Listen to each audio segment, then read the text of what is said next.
Okay everyone, welcome back to another video on Gran Turismo 7, and I am back with a new track guide.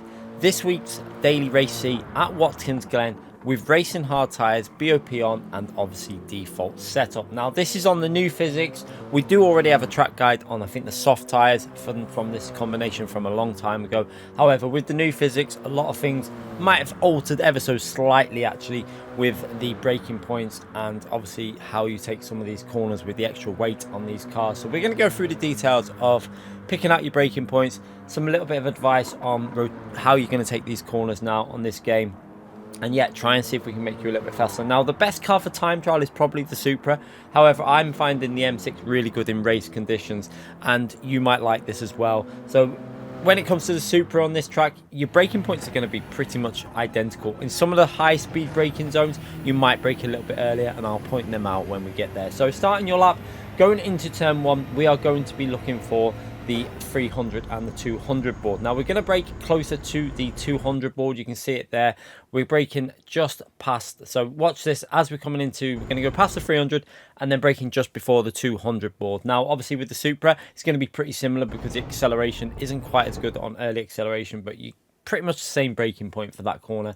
And you're going to be trying to rotate this into the curb on the right side. So trail braking briefly and then onto the throttle as your right hand tyre is pretty much on that curb, and use the full width of the curb. You can see as long as your right hand tyre does not go over the curb, you will not get a penalty. As you keep the right hand tyre on the curb, you should be good to avoid any penalties. Completely flat out through this section, just try and get your left hand tyres and your right hand tyres as close to the curbs as possible if you're going through this section, just for the shortest possible distance.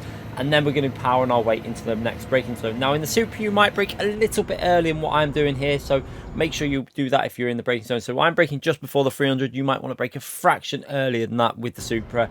And then into this corner, you're really going to want to attack and get your right hand tyre as close to the barrier on the right hand side as possible. So that barrier there, if you can get as close as possible and really throw it through this corner. Just be careful you don't take too much off though, because if you get it too close, you can, I think, pick up a penalty. But yeah, I always do it in time trial as close as I can. Then again, left hand tyre over the curb. Again, left hand tyre over this curb. You're going to find that your left hand tyre will only just skim the yellow line pretty much as you go through this, and then you can take quite a lot off this curb. Again, as long as your left hand tyres are on the curb for this exit, you will not get a penalty. So you've got quite a lot of track limits, leniency on that corner. So then into this long flowing right hand corner, tiny bit of braking input going in there just to put the weight onto the front of the car and slow it down a little bit, get it into the apex, and then we can start putting the throttle down and getting that exit speed. So use some of the curb on the left. Again, you can use the curb on the left, not too much though, don't go too far wide there, you can pick up a penalty.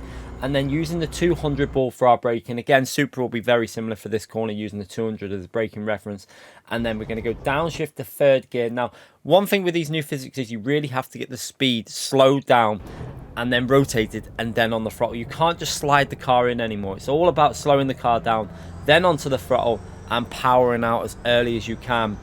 And I think it's a little bit more realistic. I prefer these new physics. So yeah, onto the brake there, and you know, nice and smooth exit into the next braking zone, using the 100 board as our reference. So we're going to brake in between that 200 and 100, pretty much halfway in between.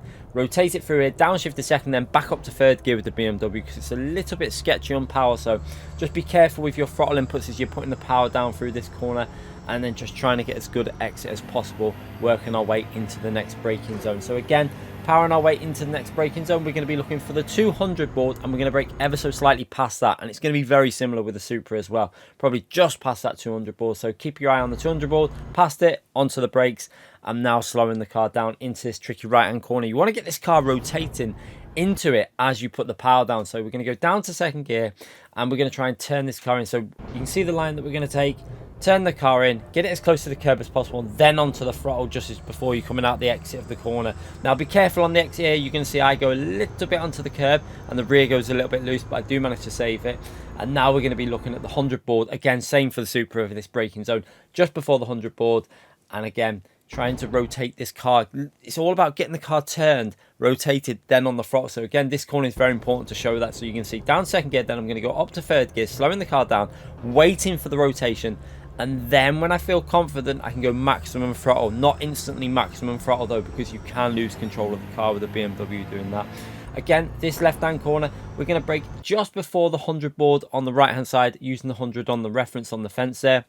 and just a little bit, that little dab of the brakes, letting the car rotate into the curb, and then on the throttle as early as you can, because you want to carry the speed through this corner. You can use a lot of the curb on the right, and then into this right hand corner, just again, little bit of weight transfer to the front by putting a bit of braking input into the car, and then just slowing the car down, trail brake, off the brake, onto the throttle before you're on the curb pretty much, so you can carry as much speed through this exit as possible. It's all about exit speed on that final corner as we go over the line, and that's a 45.2. Now that was only my second time trial lap that I did on this combination, so I definitely can go a lot faster. I probably will improve it with the Supra, but I don't know if I'll carry on racing with the BMW. It all depends on how everyone else tends to go with the race. If there are a lot of Supras in the race, you might be forced into using the Supra for the race, but I've been enjoying the BMW. It's done a very good finishing time. I think if you're racing from the front and you can get away from the Supra, I think this BMW can definitely serve you well. The problem you've got is the Supra is unbelievably quick on this section of track. I've never seen anything like it.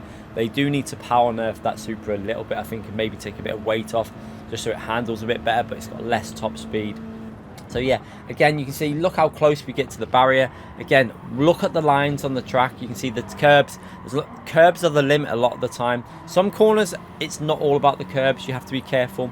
But a lot of the time, it is the curbs that are the limit on some of these corners. Again, 200 board, rotating the car. You can see, again, we're not sliding the car anymore.